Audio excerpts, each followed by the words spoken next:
wabarakatuh. Selamat pagi menjelang siang. Om Swastiastu, Namo Buddhaya. Salam kebajikan, Rahayu Rahayu.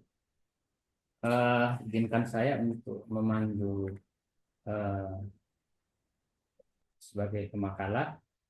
Ini yang pertama adalah eh, Iwayan Nadianya, kemudian Imade Budiasa, Ya, itu sama-sama. sama ya, Niwayan Aryani dari BRIN ya, yang berjudul Digitalization of Lontar and Dragon Case of Effort to Save the Manuscript Details of Honest by the Mangkudana Family in Gilgel, Kelungkung, Bali.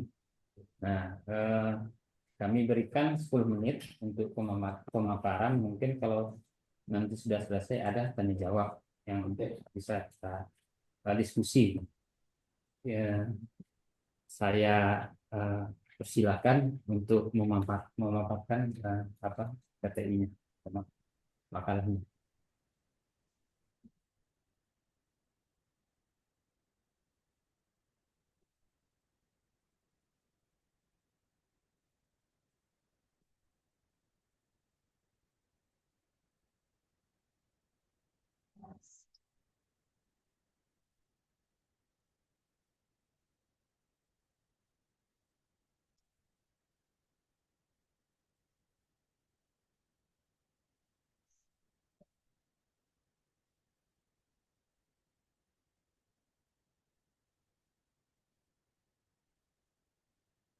Suara saya sudah terdengar?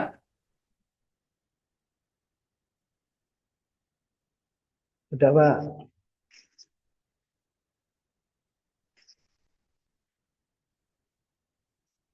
Kelanjutannya nggak terdengar, Pak.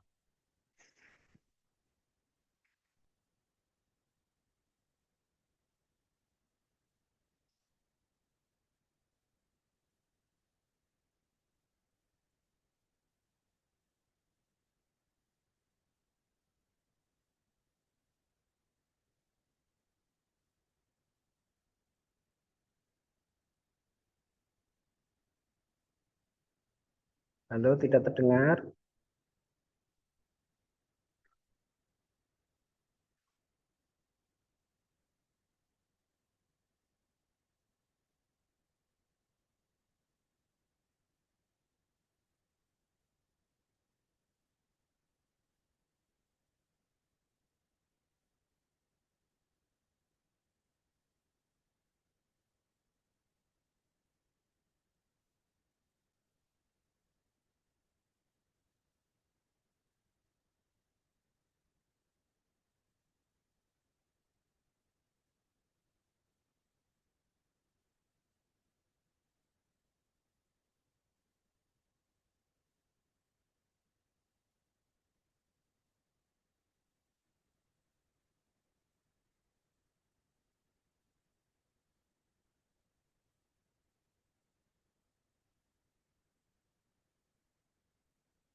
Halo, tidak mendengar.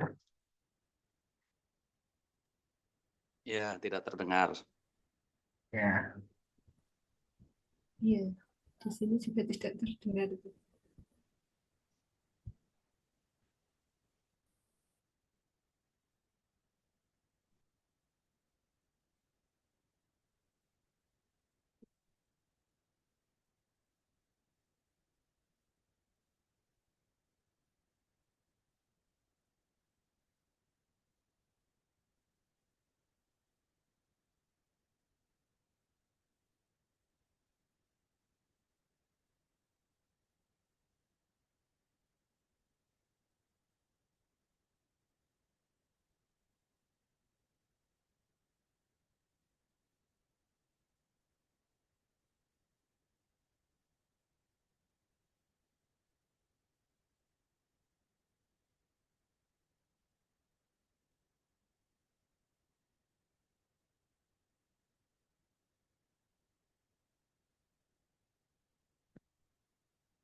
halo Bu Wayan, tidak kedengaran Bu Wayan. Admin, halo admin.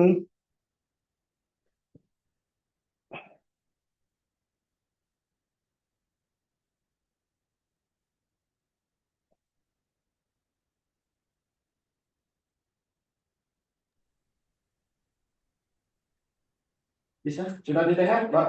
Sudah, Pak? Halo? Halo, tidak kedengaran Pak. Oh ya. Tidak kedengaran. Kalau saya kedengaran ya, Pak? Halo? Bapak Lulu terdengar. Iya, saya tidak kedengaran ya. Apa? Apa? Sabar, Pak Masudi. Ada sesuatu yang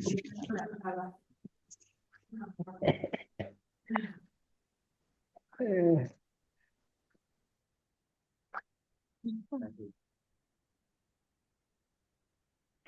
Kedengaran. enggak apa-apa, lanjut aja Pak.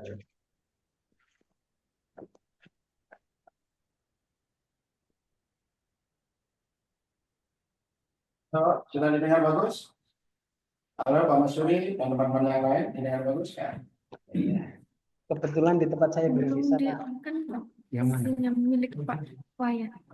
Pak Apa Pak wayangnya belum di-on-kan ya di-on-kan, itunya. di-unmute. Itu Pak di-mute ya, jangan dulu. Bisa aja.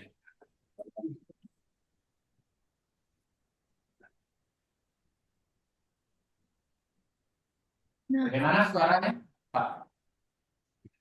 Tes, tes. Maaf tadi di mute ya, ada centang di sana. Baik, saya lanjutkan ya. Tadi Oh, ini ya, baru kedengaran ini Pak. ya. Silakan Pak. Maaf ya.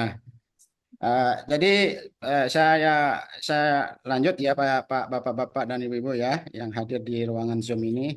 Jadi tujuan utama dari penelitian ini, digitalisasi ini adalah agar naskah yang berupa lontar dan pariagam milik Jero Mangku Wayan Lili Arsana yang berada di Gegel, yang di dalamnya itu mengandung informasi penting yang bernilai sangat mahal agar tidak cepat rusak. Dan hasilnya dapat dimanfaatkan lebih lama tidak hanya oleh pemilik naskah tetapi juga oleh masyarakat luas. Nah, itu tujuan utama dari digitalisasi. Jadi perlu saya sampaikan yang nggak dapat mendengar tadi kan, studi kasus ini terhadap warisan lontar milik Jero Mangku Lili Arsana yang ada di Gegel, Bali. Kondisi sampai saat ini, kondisi lontar dan pariagam sangat memprihatinkan dan banyak yang sudah lontar-lontar beliau yang rusak, katakanlah rusak ya, ada yang patah, ada yang isinya tertukar dan segala macam. Nah, langkah yang diambil oleh kita dari MLTL maupun teman-teman dari program Pasca Sarjana Warmadewa melakukan digitalisasi terhadap naskah-naskah tersebut. Kemudian saya lanjut metode dan teknik ya. Jadi metode dan teknik dalam penelitian ini pada saat pengumpulan data kami menggunakan metode observasi. Ya, jadi kemudian ada teknik dokumentasi dan audiovisual selain foto ya. Kemudian yang terakhir wawancara untuk mengetahui latar belakang keberadaan naskah. Kemudian pengolahan data tentu dengan metode digitalisasi dengan tahapan pradigitalisasi, tahapan digitalisasi, kemudian terakhir pasca digitalisasi. Kemudian hasil dari kegiatan ini atau penyajian hasil kegiatan adalah metode informal atau penyajian secara naratif. Bapak-bapak dan ibu-ibu yang saya banggakan. Nah, jadi pertama yang merupakan acuan kami ketika melakukan digitalisasi, tentu ada prosedur yang harus kami lakukan dalam proses alih media digital. Yang pertama, melakukan inventarisasi dan seleksi bahan pustaka. Jadi seleksi naskah yang dimaksud adalah tentu naskah-naskah yang bisa kami ambil gambarnya, bisa terdeteksi oleh gambar, karena tidak semua naskah bisa terambil gambarnya karena hurufnya yang sudah tidak kelihatan, kemudian kelengkapan isi naskah yang sudah tidak lengkap. Nah, itu kami inventarisasi. Kemudian kami melihat juga kondisi fisiknya. Nah, kondisi fisik misalnya ketika kami bisa baca, tentu ada langkah-langkah yang kami lakukan. Yang pertama misalnya salah satunya adalah membersihkan daun lontar itu dengan memberikan minyak serai dan bahan-bahan yang non kimia ya, yang untuk memperjelas itu. Ya, kemudian evaluasi.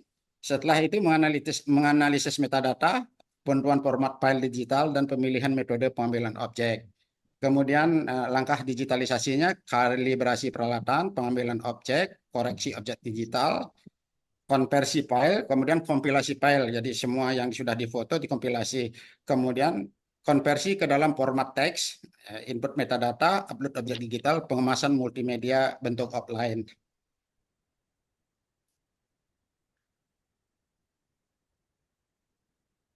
Langkah selanjutnya preservasi data. Ya, jadi setelah kami melakukan pemotretan, jadi setiap naskah-naskah filenya yang berupa master kami kumpulkan. Kemudian ada pembuatan salinan data atau backup data. Kemudian kami melakukan migrasi data, kemudian refreshing media penyimpanan, emulsi data, kemudian ada penambahan technical metadata, konversi ke dalam format analog.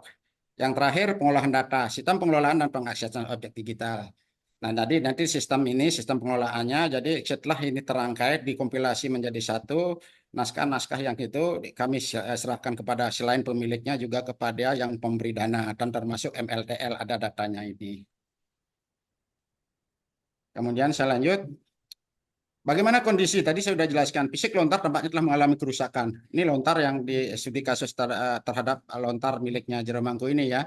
Daun lontarnya mulai rapuh dan mudah patah, permukaan lontar jamuran sehingga hurufnya tidak dapat terbaca, lembaran lontar tidak lengkap, penggabungan beberapa cakap lontar menjadi satu, keropak penyimpanan yang tidak memenuhi syarat keamanan, kemudian lembaran pariagam tulisannya sudah kusam dan jamuran. Nah, ini sulit sekali kita memotret karena tulisan yang ada di pariagam ini nggak bisa terbaca ya, karena sulit apa ya, walaupun kami sudah isi kemiri itu nggak bisa juga terbaca, tapi mau tidak mau harus kami potret. Baik Bapak-bapak, berapa jumlah naskah yang ada di sana? Sebenarnya banyak, tetapi yang mampu kami identifikasi hanya 11 naskah. 2 lempengan pariagam, kemudian ada lontar tutur, kemudian ada lontar warige, babat, usade.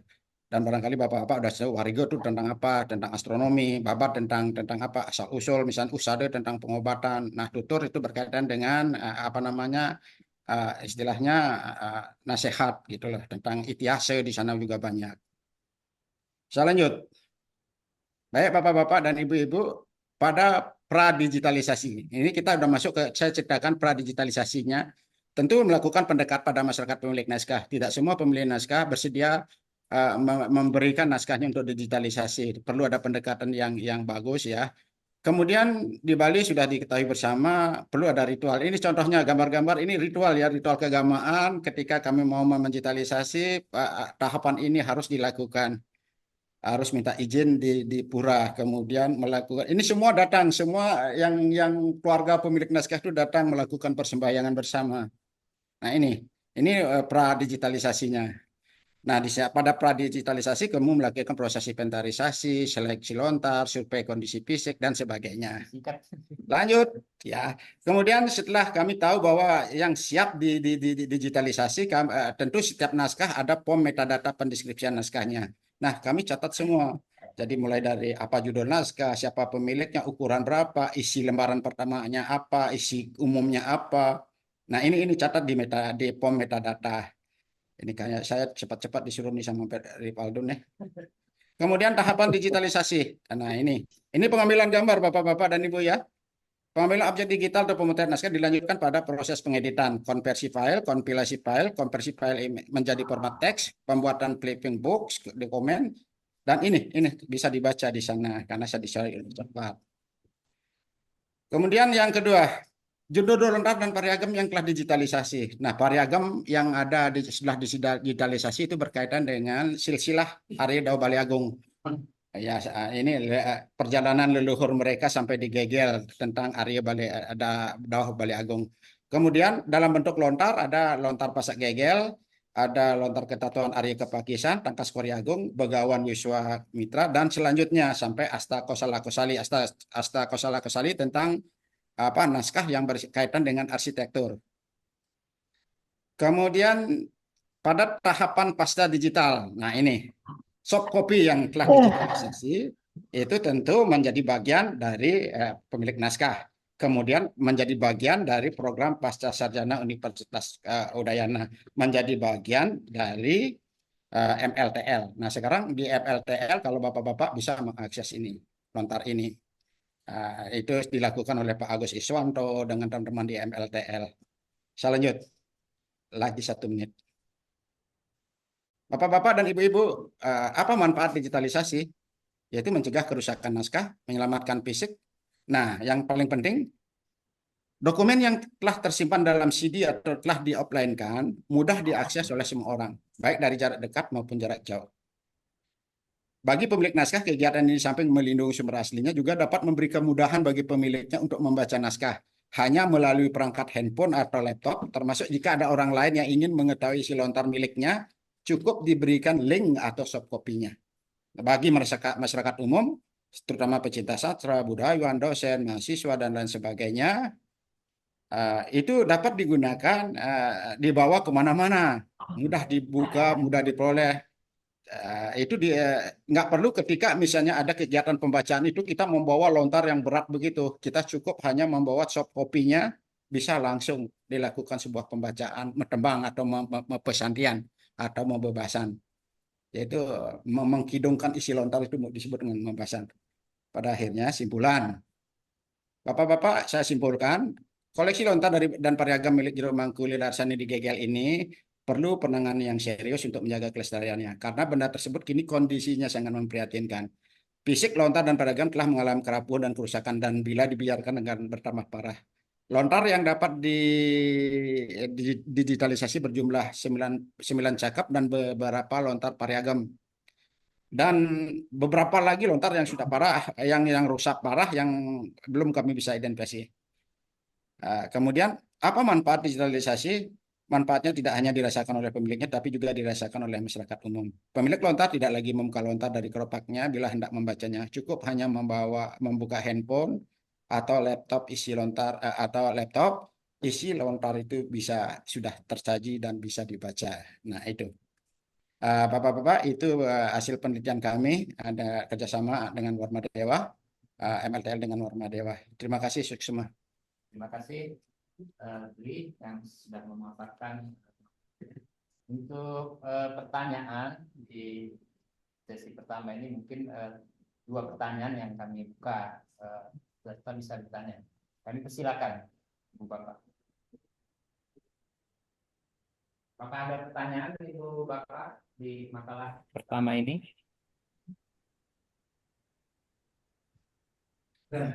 Oke, silakan. Terima kasih kesempatan ini yang sangat menarik sekali tentang apa yang dipaparkan oleh Pak Wahyu. Dengan itu tadi ada disampaikan bahwa masyarakat itu ada sebagian yang tidak itu memberikan naskah itu untuk digitalisasi.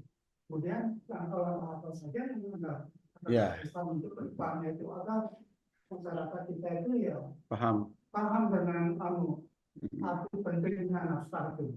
Nah, itu apa ya? Ya.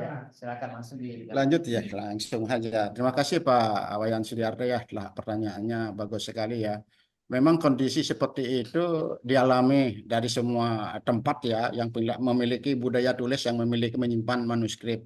Tidak bisa semua manuskrip itu bisa dicoba karena ada aturan-aturan. Kita pun sebagai peneliti ya tidak bisa memaksa kan. Apalagi misalnya kemarin di Lombok ada cerita di Sembalun ya. Ya, ada naskah purwa suara ya, jati suara. Nah, itu tidak sembarang dibuka. Kalau membuka harus memotong kerbau. Nah, kalau kita peneliti, apalagi des tadi ya, yang 15 juta, mampu nggak? Jadi permasalahannya seperti itu, mampu nggak kita melakukan penelitian seperti itu. Jadi kita tidak bisa memaksa, tetapi mau tidak mau kita melakukan pendekatan, memberikan pemahaman kepada pemiliknya akan arti penting dari sebuah digitalisasi untuk penyelamatan preservasinya naskah. Jadi kita sampaikan, memang pendekatan secara humanis perlu kita lakukan pada pemilik naskah dengan memberikan kesadaran bahwa naskah ini penting, mengandung informasi yang sangat berguna, tidak hanya berkaitan dengan katakanlah dengan cerita-cerita seperti cerita ini Panji gitu, enggak, kadang-kadang pengobatan, kadang-kadang astronomi, perhitungan perbintangan. Kadang-kadang ada yang berkaitan dengan aste kosale, bagaimana cara membangun rumah, tata letak rumah di Bali. Nah, ini kan penting sekali. Nah, itu kita berikan pengertian akan arti penting karya itu. Jadi kalau tidak dilakukan ini, kita beri jaminan bahwa naskah itu pasti rusak gitu lah. Dimakan waktu. Nah, inilah tujuannya. Bukan dengan alasan itu kami bukan mengambil kan. Jadi naskah itu tetap menjadi milik Bapak, tetapi soft copy-nya itu ada gitu. Dan siapapun bisa mengetahui, dan informasi ini penting untuk masyarakat, untuk Bapak, dan untuk ilmu pengetahuan gitu ya Bapak ya. Jadi pendekatan secara humanis penting, peneliti tidak bisa memaksakan. Ya, barangkali itu. Mana? Ini sudah ya, cukup ya. Mungkin satu pertanyaan lagi mungkin di ini ya, di apa? Daring ya. Pertanyaan mungkin Bapak Ibu, Pak Masuri, Bu Giatni, Pak Wayan, ada pertanyaan di pemakalah pertama yang sudah dipaparkan? Tidak ada, sudah bagus, Pak. Ya, terima kasih Pak Maksud Mas. Jaya itu. Ya, Mungkin ada satu lagi nih dari Bayan Tama. Sesuai dengan paparan yang disampaikan oleh rekan kami itu sangat menarik. Itu akan memudahkan kita untuk mobilitas, artinya untuk memahami isi lontar, bisa dari media sosial juga. Kemudian yang kami ingin tanyakan, hambatan-hambatan yang dialami selama melakukan digitalisasi naskah lontar itu apa saja? Tadi dikatakan ada naskah-naskah yang rusak. Apakah memungkinkan tidak nanti kerjasama dengan ahli biologi untuk memahami atau mendalami supaya naskah rusak itu tidak disia-siakan begitu saja? Bagaimana usaha kita agar naskah-naskah yang rusak itu semaksimal mungkin kita bisa usahakan supaya bisa pahami isinya dan kemudian bisa didigitalisasikan. Mungkin itu sangat bagus kalau disinergikan dengan ahli filologi. Nah, kemudian mungkin itu juga dari segi hambatan dan tantangan itu seperti apa? Terima kasih. Jadi terima kasih, langsung aja Pak. Ya, Jadi terima kasih pertanyaan dari Pak Benama ya. Memang hambatan ketika kita melakukan, apalagi membuka sebuah lontar yang dianggap suci. Saya kira di Bali semua lontar-lontar itu tersimpan, dan kadang-kadang setiap 6 bulan sekali pada hari raya ilmu pengetahuan yang namanya Saraswati kan diupacarai ya, dibuka, diupacarai, tidak semua tidak gampang gitu loh. Jadi hambatan-hambatan banyak sekali. Satu dari pemilik naskah kan, saya sudah sampaikan pemilik naskah itu kadang-kadang menganggap itu adalah barang tabu yang nggak boleh dibuka sembarangan. Nah, dengan cara memberikan pengertian lah kemudian kita ini. Pentingkah filologi? Tentu langkah kerja kami pun filologi kan, walaupun dalam tahapan yang tidak sampai ke tahapan lebih mendalam. Perlu, sangat penting sekali filologi. Pembacaan naskah filologi itu kan penting. Bagaimana tata kerja filologi. Nah, kemudian ada naskah-naskah yang rusak parah gitu loh. Kita tentu merekonstruksi. Rekonstruksi itu kerjaan yang sangat berat gitu loh. Apalagi naskah yang cuma sepotong gitu loh. Jadi naskah-naskah itu seperti gambar yang ini Bapak-bapak dan Ibu yang saya sampaikan ya. Mungkin gambar ini ya, yang ini. Nah, coba Bapak-bapak lihat ya gambar yang di atas itu ya, itu kan sudah total parah. Nah, bagaimana cara merekonstruksi naskah itu? Jadi tentu ketika kita mau merekonstruksi kalau naskahnya utuh. Kalau model seperti ini mungkin ini sudah campuran beberapa naskah menjadi sampah begini kan gitu. Jadi ketika kita mau merekonstruksi naskah yang berserakan begitu dari beberapa sumber tentu akan bermasalah kan gitu, tentu akan bermasalah.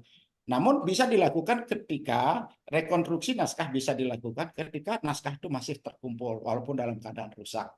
Gitu. Nanti bisa kita urut yang mana cakapan 1, cakapan 2 itu bisa kita urut berdasarkan kronologis ceritanya. Kalau model yang sudah digambar 1, ya gambar ini tentu sangat sulit gitu loh. Kita akan mendapatkan sebuah informasi yang terbatas gitu.